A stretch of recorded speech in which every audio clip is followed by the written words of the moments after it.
My name's Dave Kelsen, and I'd like to tell you a story. The part about the cave. My old man was in the Army, and we were stationed at Fort Leonard Wood, Missouri, when I was in second, third, and fourth grade. Then my father retired from the Army. My parents split up, and we moved to North Dakota, where both of my parents had grown up. When I came back to Waynesville, outside of Fort Leonard Wood, for ninth grade, it was September of 1971, 2 months before my 14th birthday.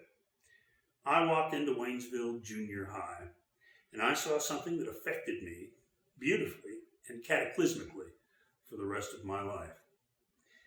The girl. I didn't know who she was or anything about her, but I knew immediately that I was in love. I didn't know what that meant at the time, or what it would mean to me, but it was an amazing feeling, and I had been blessed. After some time, I learned that her name was Melody Joy. She was stunningly beautiful, but this was much more than that in so many ways. I was enraptured. And I set out single-handedly, as I always had always been single-minded, to win her. Frankly, there wasn't much chance of that. I was a poor boy living in a trailer, and while today I have stunted social skills, at that time I had none whatsoever. A paucity that was so complete that I was not even aware of it. I spent the entirety of that ninth grade school year trying to get her attention, largely to no avail. At one point, I stole her social studies book and dropped it out a second floor window. Yeah, I think we both got detention for that. As nearly as I can now recall, we never had any sort of meaningful conversation during that entire school year. On one of the last days of school, at the beginning of summer 1972, I gave her a note that essentially said that if she ever wanted to talk, she should call me. There was little hope in the note, but it was the best I could do. Well, as you might guess, since I'm telling this story, she called one evening. We wound up talking for quite a long time. We talked several more times at length. One night, she was able to spend the night with a school friend who lived only about 5 miles from where I lived. I walked there and was able to spend a couple of hours in absolute heaven talking face to face with the girl. It was at that moment the happiest I had ever been. That very night, we began planning a way to spend more time together. On June 10th, 1972, my oldest sibling, Debbie, was to be married. My mother was from a large family, and many relatives had come to the Waynesville area for the wedding. I figured that I could spend the night away from home without question or suspicion. I told my mother that I would spend the night with my best friend, Gary Lee, down the road, and there would be that much more room at her home for someone, a relative. Mom thought that was a fine idea, although she didn't pay it much attention, being concerned with the wedding of her oldest child. The girl told her father that she was spending the night with Mary Meads, a high school friend. Instead, we were going to spend the night in a cave that a good friend of mine and I had set up to hang out in and have fun. A little bit of a description is appropriate here to set the scene. The opening of this cave was about 15 feet straight up above the base of a nearly vertical cliff, which was itself about 70 feet from up a tree-laden slope, primarily composed of loose shale. Now, Gary Finley and I had hauled 2x8 planks up to the cave and made a makeshift floor. The cave itself had a tall opening, about 30 feet, I would say. There was a natural place for a fire, and we had stocked the cave with wood for that purpose.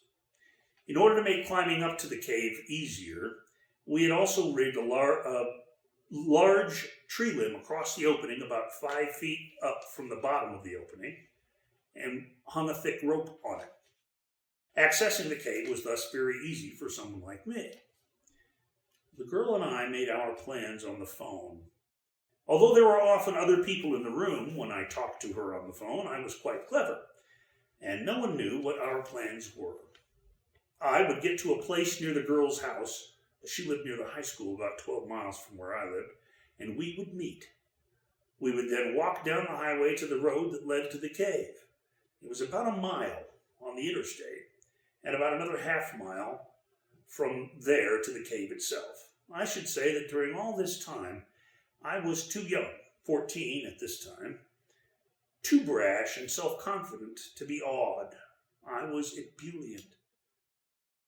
Concomitantly, I was so ignorant of real life that I didn't even know how lucky I was.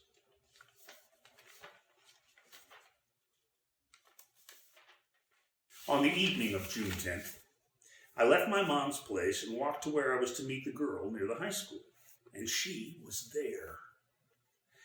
I knew nothing of how difficult that had been for her. We began walking up the steep incline of the road toward I-44. It was a clear, dark night, and we talked as we went. I was excited, but not nervous, and I have now no idea what I might have babbled about. When we got to I-44, I decided we should hitchhike. I was altogether fearless and didn't think the girl should have to walk that entire distance. Very quickly, we got a ride in a VW Bug, and the girl had to sit in my lap. It was the closest physical contact we had had, and I was electrified.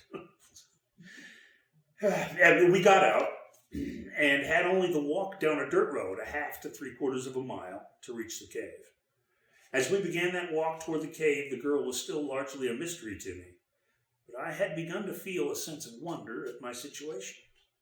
I still remember little details like the cattle crossing in the dirt road on the way. It was a clear, moonlit night, warm but not sticky hot.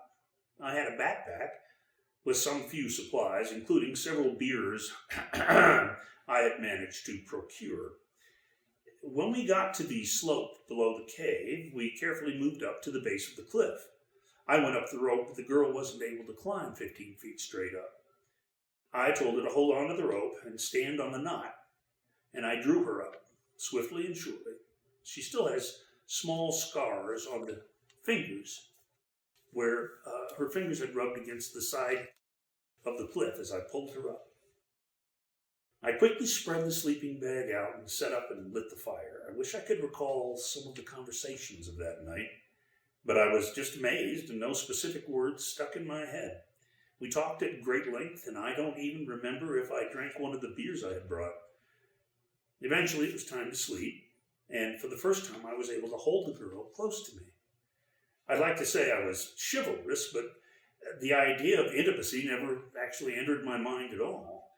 Despite my tender and hormonal age, my heart and mind were overflowing with wonder at the circumstance I found myself in.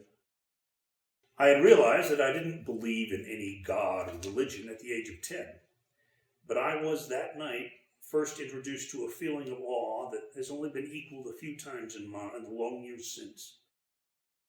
I had no idea what was in the mind of the girl then, though I would learn later. I was born with every advantage except money. I had a mother who loved me fiercely. I was male, white, strong, tall, smart, and had aptitude for things. I did nothing to earn these gifts, and I have done little to deserve them through the years. But the love and trust of the girl that was evinced to me that night is the greatest blessing I have ever had. The morning after, I awoke to the sound of voices calling out our names. It was very jarring after a blissful night of sleep. I wakened the girl, who quickly grasped the import of our situation. There would be no running away, as the cave had no other exit. With the rope drawn up, we couldn't be easily approached, but we were trapped. Someone from my family was there on the road below the slope approaching the cave, but I do not remember who it was. I thought my brother Bruce was there, but he told me many years later that he was not. The girl recalls that it was my father, and that there was a sheriff's deputy as well. though I have no such recollection. Finally, the girl's father was there. He had apparently tried to climb the slope to the base of the cliff, but had slipped on the loose shale and twisted his ankle. I imagine it did not improve his disposition. We came to the mouth of the cave and were visible to those below. The girl's father began berating her and telling her to come down. She replied that she could not climb down the rope. He angrily asked how she had gotten up there, and she told him that I had pulled her up. When I had put out the fire and gathered my things, I joined the girl at the mouth of the cave and lowered her down. She moved immediately toward the road and so arrived there before I did. I climbed down quickly, but her father had already had her in his grasp and was chastising her, accusing her of being a slut, among other things. She was 15 years old. I wanted to kill her. Would that I had. She went with him in his car, and I went back to my mother's trailer. There, I found out what had gone so wrong that morning. It had been a series of coincidences, starting with the simple fact that my mother had forgotten that I had told her I was going to spend the night with Gary Lee. Naturally, she began looking for me, calling Gary Lee and others. Eventually, she called the girl's house. The two parents began then to realize something was afoot, and her father called our friend Mary's house, where Melody was supposed to be. Mary did her best, telling him that the girl was in the shower with the tub. But when he called back, Mary had to admit that the girl was not there and told him that she did not know where the girl was. At that point, the things that had been overheard while I had been planning on the phone with the girl provided enough clues for our parents to figure out where we were, and the jig was up. My mother knew already how captivated I was by Melody. She asked me if we had, quote, done anything, and accepted my answer that we had not. She knew even then that I would not lie. At my home, that was the end of it, although some of my cousins who were there for my sister's wedding referred to me for years after as a caveman. I did not know anything about what transpired at the girl's house. I didn't get to see the girl for a long time after that because she was forbidden to see me, and we didn't have many chances to interact.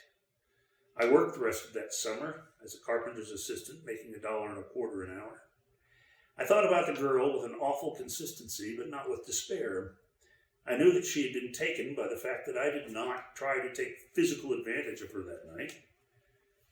And we did manage to talk a few times, but it was exceptionally difficult. When our sophomore year of school began in September of '72, I found that the girl was dating a senior by the name of Steve Moss. I immediately hated him, of course, but didn't know anything to do about it. I knew where he lived, and I did spend a couple of evenings watching outside his house. I never saw her, and even at that age I was able to realize it was useless. I wanted to lay eyes on her, but I wouldn't have been able to talk to her anyway. Things didn't significantly change until we were juniors in high school. Then life got more interesting.